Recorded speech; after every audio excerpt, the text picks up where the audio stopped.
বন্ধুরা, আমার কথাগুলো শুইনা যাবেন। কথাগুলো একটু না শুইনা যাবেন না, আর ভিডিওটা উপরে টান দিবেন না।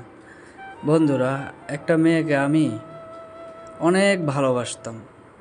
সেই মেয়েটার সাথে আমার কথা চলতেছে, সব চলতেছে, কিন্তু হঠাৎ করে না, সেই মেয়েটার সাথে আমার একটু গ্যাঞ্জাম হয়ে যায়। তারপরে মেয়েটা আমাকে বলে কি, তোর মতো ছেলের দরকার নাই। আমিও বলি আচ্ছা, সমস্যা নাই। কিন্তু কিছুদিন যাইতে না যাইতে মেয়েটা আমাকে বলে, আমি তোমাকে আবারও ভালোবাসি। আমি বলছি না, আর ভালোবাসা হবে না। বহুত আবেগ দেখাইছো, এরকমের আবেগের আমার কোনো দরকার নাই। আমার জীবনটা পুরো ছিন্ন ভিন্ন করে দিছো।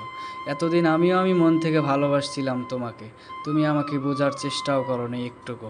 সে বলে কি, আমি বুঝতে পারি নাই তোমার ভালোবাসাটা। এখন আমি ভেবে চিনতে দেখতেছি না, আমাদের ভালোবাসাটা সত্যিই পবিত্র। কিন্তু মেয়েটাকে আমি বললাম না, এই ভালোবাসার কোনো প্রয়োজন নাই। তুমি তোমার মতো থাকো, আমি আমার মতো থাকি, আমাকে বাঁচতে দাও। মেয়েটা উঠে বলে, আমাকেও বাঁচতে দাও। আমি তারপরে তাকে প্রশ্ন করলাম যে, তোমাকে আমি কিভাবে বাঁচতে দিব? মেয়েটা বলল যে, আমি তোমাকে নিয়ে বাঁচতে চাই। আমি বললাম, অসম্ভব। তুমি এতদিন কি বললা, এখন কি বলো? এটা কোনো কথা? এই কথার মাঝে মেয়েটি আবার উত্তর দিল, হ্যাঁ এটাই কথা। আমি বললাম, না, এটা আর কোনো কথা না। তুমি আমার সাথে নেক্সট কোনো যোগাযোগ রাখার চেষ্টা কইরো না। সে বললে, আমি তোমাকে ছাড়া থাকতে পারবো না, তুমি আমাকে বাঁচতে দাও। আমি বললাম, আমি তোমাকে বাঁচতে দিব কিভাবে? ওই যে স্বয়ং উপরওয়ালা আছে, তাকে তুমি বলো, তোমাকে সে বাঁচিয়ে নিবে। আর আমি বললাম যে, তুমি আমাকে কখনো নক দিও না। আমি তাকে ব্লক লিস্ট করে রাখলাম।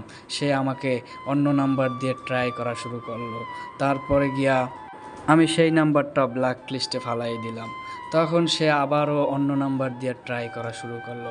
আমি সেই নাম্বারের কলটা ধরে বললাম, আরে ডাইনি, তুই আমাকে কেন ডিস্টার্ব করস? বলে, আমি তোমাকে ভালোবাসি। আমি বলছি, এই ভালোবাসা মিথ্যে। বলে, না, হ্যাঁ আসলেই মিথ্যে। ভালোবাসা এমন একটা মিথ্যা, যেই মানুষকে মিথ্যা বলা শেখায়, যে তুমি কোথায় আছো, আমি অমুক জায়গাতে আসি। আসলে সে ওই জায়গাতে নাই। কিন্তু সেই মেয়েটাকে বললাম যে, তুমি আমাকে কখনো বুঝো নাই, আর বোঝার চেষ্টাও করো নাই। সে আমাকে উত্তরে বলল, আমি তোমাকে বোঝার চেষ্টা করতেছি, তুমি বুঝতেছো না কেন? আমি তো তোমাকে আগে বুঝতেছিলাম।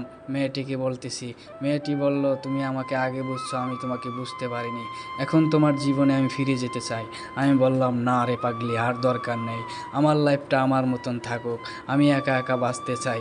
মেয়েটা বলল, না, আমাকে নিয়ে তুমি বাঁচো। আমি বললাম, না, তোমাকে নিয়ে আমার কোনো বাঁচার ইচ্ছে নেই, আমার নিজে নিজে বাঁচতে ইচ্ছে করি।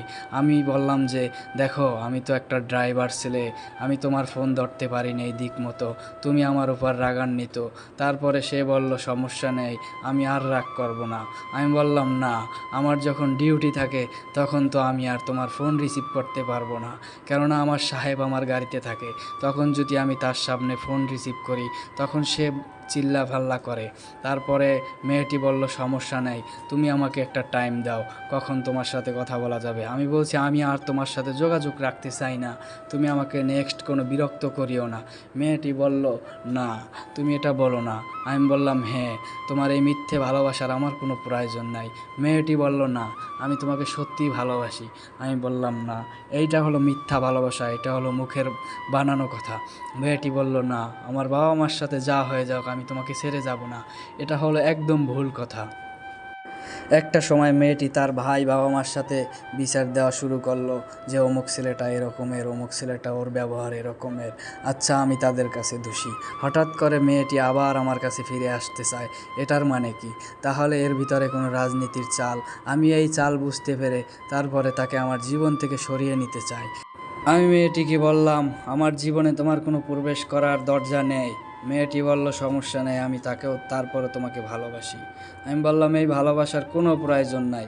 মেয়েটি বলল, না, আছে, আমার এই সব ভালোবাসার কোনো দরকার নাই। মেয়েটি আবারও বলল, আছে। আমি বললাম, তুমি আমাকে বিরক্ত করো না, আমি কিন্তু ফোন ভেঙে ফেলবো। মেয়েটি বলল, ফোন ভেঙে ফেলো না, তুমি আমার সাথে একটু যোগাযোগ করো, এতদিন তোমাকে আমি বুঝতে পারিনি, এখন তোমাকে আমি বোঝার চেষ্টা করতেছি। আমি বলছি, না, আর কোনো বোঝার দরকার নাই আমাকে, আমি আমার মতো থাকি, তুমি তোমার মতো থাকো। বলতেছে না দেখো আমি মরে যাব। আমি বলতেছি এই মরাটা মিথ্যা, এই যে তোমার কথাটা এইটা খুবই মিথ্যা কথা। মেয়েটি বলল না মিথ্যা না, তুমি বিশ্বাস করো আমি তোমাকে খুব ভালোবাসি, তোমাকে না পাইলে আমি মরে যাব। আমি আবারও বললাম যে তুমি এই মরার কথা বারে বারে না বইলা তুমি মরে দেখাও। তারপরে সে করলো কি, হ্যাঁ দেখো এই যে হাতে দড়ি নিলাম আমাকে বলতেছে, কিন্তু ভিডিও কলে না অডিও কলে। আমি বলতেছি আমি বিশ্বাস করি না। সে বলে সত্যি আমি কিন্তু দড়ি নিয়ে নিছি তোমার জন্য। আমি বলছি তুমি গলায় দড়ি দিয়ে মারা যাও। সে বলতেছে সত্যি আমি মরে গেলে তুমি খুশি? আমি বলছি হ্যাঁ। তারপরে সে বলে তোমার মনে কি কোনো মায়া নাই? আমি বলছি না, তুমি মরে যাও। তারপরে সে আমাকে উল্টা প্রশ্ন করে, তুমি এটা কেমন কথা বলো আমি মরে যাব? আমি আমার বাবা মার জন্য বেঁচে থাকতে চাই। তাহলে আমি আবার বললাম যে তুমি তোমার বাবা মার জন্য বেঁচে থাকতে চাও, তাহলে আমাকে কিভাবে ভালোবাসো, আমার জন্য কিভাবে গলায় দড়ি দিতে চাও? মেয়েটি আবার উত্তর দিল, না আমার কথার ভিতরে একটু ভুল আছে, আমি রাগের মাথায় এগুলো বলছি, আই লাভ ইউ তোমাকে। আমি বললাম না, আই হেট ইউ তোমাকে। তারপরে মেয়েটি আবার বলল, এই যে তুমি আমাকে একটু বোঝার চেষ্টা করো। আমি বললাম তুই ফোন কাট। তারপরে সে বলে না। তারপরে আমি নিজে নিজেই তার ফোনটা কেটে দিলাম। তারপরে আমাকে 2-3 বার ট্রাই করলো। 2-3 বার ট্রাই করার পরে আমি আর ফোন রিসিভ করি না। হঠাৎ করে 1 দিন 2 দিন চলে যায়। তারপরে হঠাৎ করে আমার সাথে রাস্তায় দেখা। তারপরে বলে বেঈমানের সাথে দেখা হলো, আমি নাকি বেঈমান। সে আমাকে ভালোবাসার প্রলোভন দেখিয়ে সে আমাকে কষ্ট দিয়ে চলে গেছে, আবার সে আমাকে বলে বেঈমান। এটা কোনো কথা? আমি তার কথার কোনো উত্তর দিই নাই। আমি কিছু দূর সামনে আগাইলাম, আগাইয়ে তারপরে বসেছিলাম। তারপরে দেখি কোন দিক থেকে যেন আবার চলে আসছে। সে বলে তুমি একটা বেঈমান। আমি তার কথার উপরে জবাব দিয়ে দিলাম, আমি বেঈমান না পাগলি, তুমি বেঈমান। সে বলে না আমি তোমাকে ভালোবাসতে চেয়েছি। আমি বলছি না এটা মিথ্যা। আমি যখন তোমাকে ভালোবাসছিলাম মন থেকে, তখন তুমি আমাকে নিয়ে হাসাহাসি করছো, তখন তুমি মজা নিছো যে এই তুই পাগল, তুই কান্না করো কা, তুই একটা পাগল, তোর মতো ছেলের আমার কোনো দরকার নাই।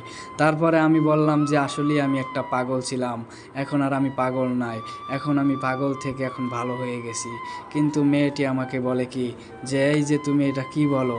আমি বলছি হ্যাঁ, তুমি তোমার মতো থাকো আমি আমার মতো থাকি।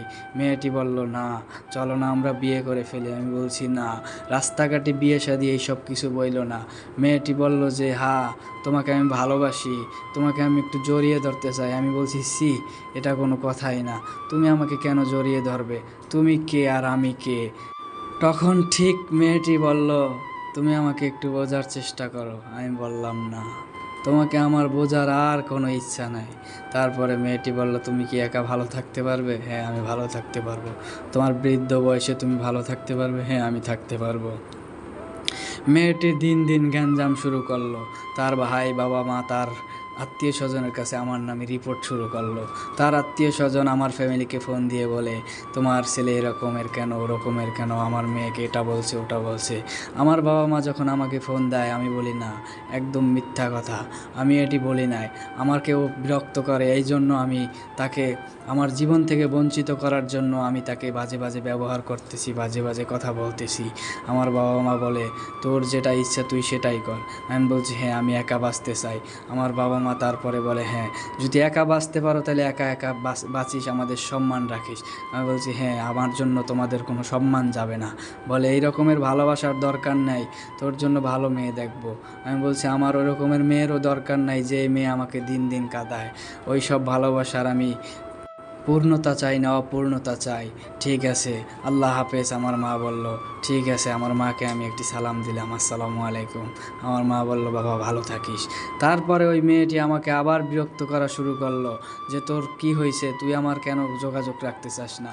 আমি মেয়েটিকে বললাম তুই তো তোর বাবা মা হতে সবার কাছে বিচার দিলি আমার নামে। সে বললে যে আমি বিচার দেই নাই, তারা শুনে গেছে। তাহলে কিভাবে শুনলো? আমি আবার জিজ্ঞেস করলাম মেয়েটিকে, কয় আমি জানি না। আমি তুই জানো না তাহলে তারা কিভাবে শুনলো? তুই আমার সাথে কথা বলো, তাহলে তুই তাদের কাছে শেয়ার করছো এই জিনিসটা। সে বলে না বিশ্বাস করো আমি শেয়ার করিনি।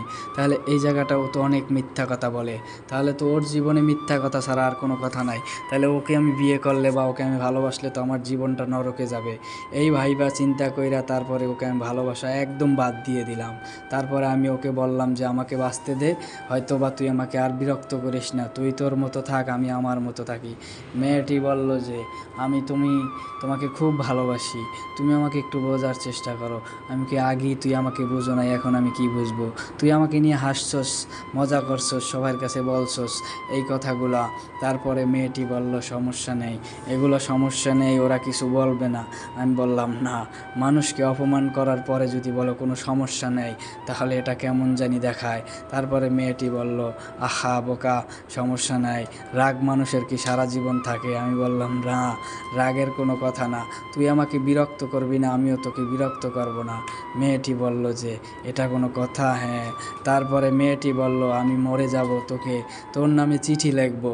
আমি বলছি তুই মরে যা, আমার নামে যদি হাজারো চিঠি লেখো আমার কিছু যায় আসে না। বলে তোর নামে আমি ফেসবুকে স্ট্যাটাস দেবো। আমি বলি দে, সমস্যা নেই। কয় তোর ছবি দিয়ে দেবো আমি চিঠি লিখে যে আমি ওর জন্য মরে গেছি। আমি বলছি একদম মিথ্যা কথা বলবি না, তুই মরবি না, হুদাই আমাকে ভয় দেখাইস না। মেয়েটি বলল সত্যি আমি চিঠি লিখে মরে যাব। আমি বললাম চিঠি লিখলো আমার কিছু যায় আসে না। মেয়েটি বলল যে সত্যি কথা কি এইটাই তোমার? আমি বললাম হ্যাঁ, তোর ওই সব চিঠির আমি গুষ্টি মারি। ঠিক তারপরে মেয়েটি বলল সত্যিই কিন্তু তোমার নামে আমি কিছু লিখে তারপরে আমি লাইভে গিয়ে গলায় দড়ি দেবো। আমি বলছি তুই হাজারবার গলায় দড়ি দে, আমার কিছু যায় আসে না, তুই কি আমারে পুলিশ প্রশাসনের ভয় দেখাস? বলে হ্যাঁ। আমি বলছি পুলিশ প্রশাসনের ভয়ে আমি ভয় পাই না, তুই আমাকে আজকে জেলে দিবি, কালকে আমি বের হব, এই আত্মা কিন্তু আমার আছে। তারপরে মেয়েটি বলল যে তুই কেমন বেঈমান, তুই এটা কি বলো? আমি বলছি আমি বেঈমান না, তুই বেঈমান ছিলি একটা সময়, আমি তোর জন্য অনেক কান্না করছি, তুই আমাকে বোঝো নাই। মেয়েটি বলল এখন আমি তোমাকে বুঝতে চাই, তুমি এরকম একটা করো না। আমি বলছি আমার আর তোকে বোঝার দরকার নাই, তুই আমাকে বুঝিস না, আমি আমার মতো থাকি। ঠিক আছে বন্ধুরা, এই গল্পটা যদি আপনাদের কাছে ভালো লাগে তাহলে নেক্সট গল্প আমি দিব, আপনারা বলে দিবেন কমেন্ট বক্সে। তারপরে মেয়েটি আমাকে বলল যে তুমি আমাকে একটু বোঝো। আমি বললাম না, আর বোঝার কোনো ইচ্ছে নেই আমার। মেয়েটি কান্না করে দিল। আমি বললাম কান্না করে লাভ নাই, এটি তোর অভিনয়। বলে না আমার এটা অভিনয় না। আমি বলছি হ্যাঁ এটাই তোর অভিনয়। তারপরে মেয়েটি বলল যে আমি কিন্তু সত্যি এখন গলায় দড়ি দিলাম লাইভ অন কইরা। আমি কি তুই গলায় দড়ি দে, আমি তোর লাইভ দেখতেছি, সমস্যা নাই, আমি তোর লাইভটা শেয়ার করে দিব, যে হাজার মানুষ তোর লাইভটা দেখতে পায় যে কার অপরাধ কী। হয়তো বা কি পুলিশ খাবে টাকা, পুলিশ খাবে ঘুষ মানুষের কাছ থেকে, হয়তো বা আমার হবে কষ্ট, আমার বাবা মার কষ্ট হবে। মেয়েটি বলল তোর বাবা মার কষ্ট হবে তাতে আমার কি? আমি বললাম তুই যে একটা বেঈমান, তাতে তো তোর কোনো সমস্যা নেই। মেয়েটি বলল হ্যাঁ আমার কোনো সমস্যা নেই। আমি বললাম এই তো তুই তো বেঈমানের মতো